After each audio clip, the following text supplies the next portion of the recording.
pagi semuanya. Bagaimana kabar kalian hari ini? Baik, semua harus tetap jaga kesehatan agar sehat dalam mengikuti pembelajaran. Dan jangan lupa tetap semangat. Nah, siapa yang tadi pagi sudah sarapan dari rumah? Ya, semua sudah sarapan ya. Berarti dalam mengikuti pembelajaran tidak boleh lemas-lemas. Semua harus kuat dan juga semangat. Nah, kita akan memulai pelajaran kita, tapi sebelumnya kita berdoa terlebih dahulu. Ambil sikap berdoa. Berdoa menurut agama dan kepercayaan masing-masing. Berdoa dimulai.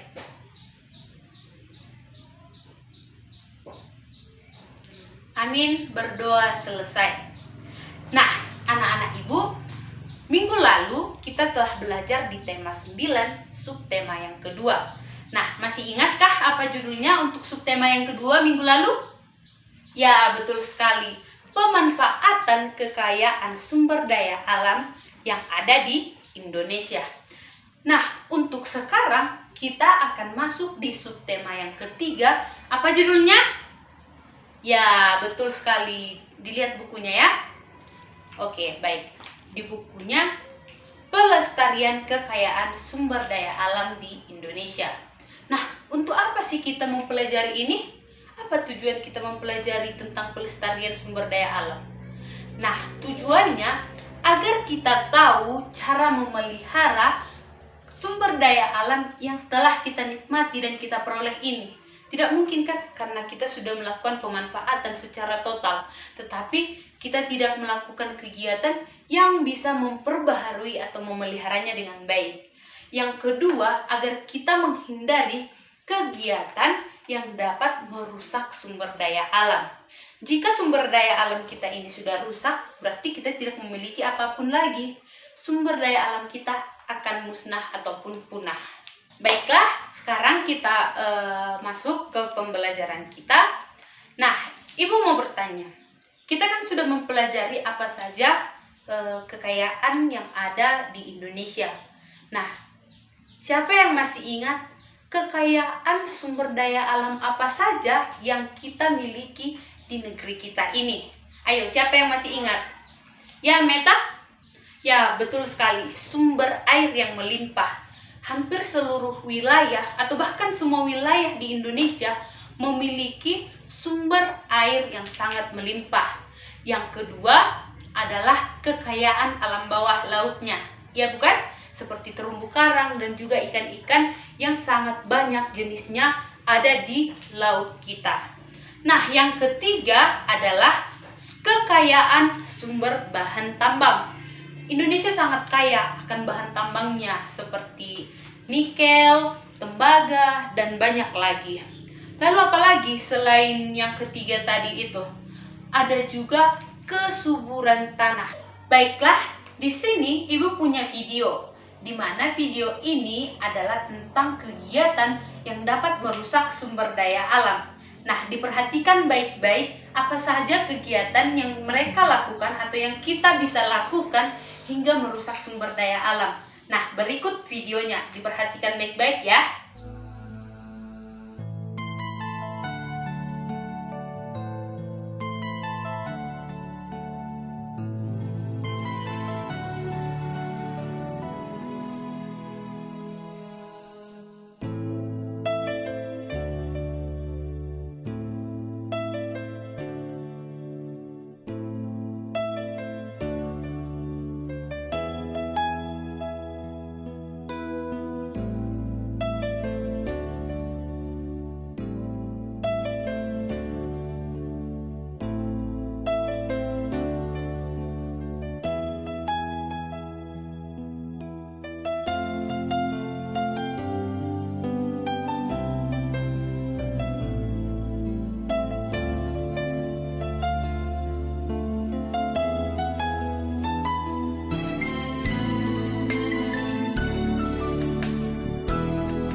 Melakukan penggundulan terhadap hutan, sehingga itu berakibat tanah longsor dan juga banjir.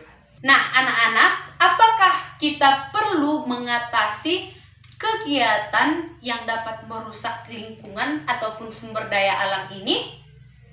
Ya, betul sekali. Kita harus bisa mengatasinya dengan cara melakukan pelestarian.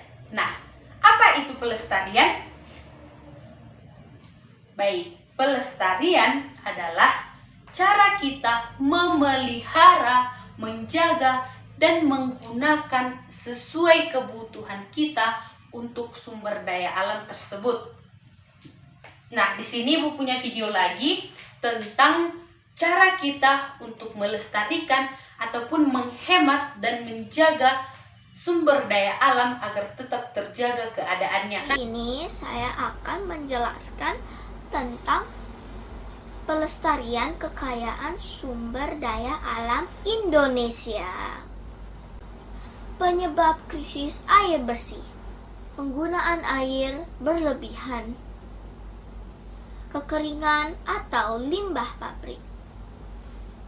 Cara menanggulangi krisis air bersih: menggalakkan gerakan menanam pohon, menggalakkan gerakan hemat air, konservasi lahan, pelestarian di hutan dan daerah aliran sungai, menanggulangi sumber air dari pencemaran seperti limbah pabrik. Saran saya tentang krisis air bersih adalah mulai dari sekarang hentikanlah membuang sampah sembarangan, membuat resapan air, membuat biopori, menanamlah pohon, menggunakanlah air secukupnya yang diperlukan. Usaha pelestarian alam, menjaga kebersihan lingkungan. Contohnya membersihkan sungai dari sampah, melakukan reboisasi pada lahan-lahan yang kritis, tandus, dan gundul, serta melakukan sistem tebang pilih atau tebang tanam agar pelestarian hutan. Contohnya menanam pohon. Perilaku yang merusak lingkungan alam adalah seperti menebang pohon secara liar, membuka lahan baru dengan membakar hutan, memburu hewan yang dilindungi. Contohnya gajah diambil gadingnya, harimau diambil kulitnya. Saran saya tentang pelestarian dan perilaku yang merusak lingkungan alam adalah kita harus menanam pohon, melindungi hutan, dan menghimbau masyarakat untuk tidak menebang pohon secara liar, sekaligus tidak membuka lahan perkebunan dengan cara membakar hutan, karena hutan ada banyak manfaat. Pohon-pohon bisa membantu menyerap air dari hujan, dan air tersebut bisa dijadikan persediaan air. Akar-akar pohon memperkuat struktur tanah untuk mencegah longsor. Pohon-pohon bisa menjadi filter alami untuk menyaring udara kotor menjadi udara bersih dan segar. Hutan menjadi tempat habitat hewan agar mereka tidak cepat punah. Nah, baik. Setelah kita menonton video tentang cara ataupun kegiatan yang dapat melestarikan ataupun menjaga sumber daya alam kita itu, maka kita perlu melakukannya. Tetapi kita tidak perlu seperti misalkan tadi ada dibilang jangan menggunakan pukat harimau. Nah, pukat harimau pasti digunakan oleh para nelayan, sedangkan kita adalah siswa.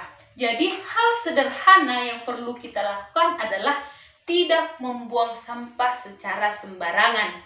Nah, dengan kata lain, jika kita tidak membuang sampah ke sungai, ke danau, pasti sungai dan danau tersebut tetap jernih dan sehat, juga baik untuk kita gunakan. Nah, baik, sebagai tugas di rumah, Ibu mau kalian melakukan tanya jawab. Nah, tanya jawab ini bersama anggota keluarga di rumah ataupun mungkin tetangganya juga bisa. Nah, apa sih Bu yang mau ditanyakan? Apa sih Bu yang mau dilakukan tugasnya? Nah, seperti ini. Bisa juga dilihat di bukunya di halaman 108 ya. Di situ ada skemanya. Nah, lakukan tanya jawab terkait apa saja sih kegiatan yang dapat merusak lingkungan ataupun sumber daya alam. Nah, sumber daya alamnya yang di lingkungan kita sekitar dulu, seperti mungkin ada di lingkungan kita ini seperti sungai, danau. Bagaimana cara kita untuk melestarikan dan menjaganya? Baru kegiatan apa saja yang dapat merusak lingkungan kita itu ataupun sumber daya alam tersebut. Apa sih kegiatan-kegiatan seperti tadi yang kita pelajari, bahwa dengan menggunduli hutan itu berakibat tanah longsor. Lalu jika kita membuang sampah ke sungai, apa yang terjadi? Bisa saja tersumbat, lalu akan menjadikan kita terkena banjir. Nah, seperti itu. Jadi skemanya bisa dilihat di halaman 108. Dibuat di buku tugas, lalu akan kita kumpul dan kita lihat hasilnya nanti seperti apa. Kita lihat di minggu depan. Baiklah anak-anak Ibu, sekian dulu untuk pertemuan kita. Kita bertemu lagi besok. Selamat pagi.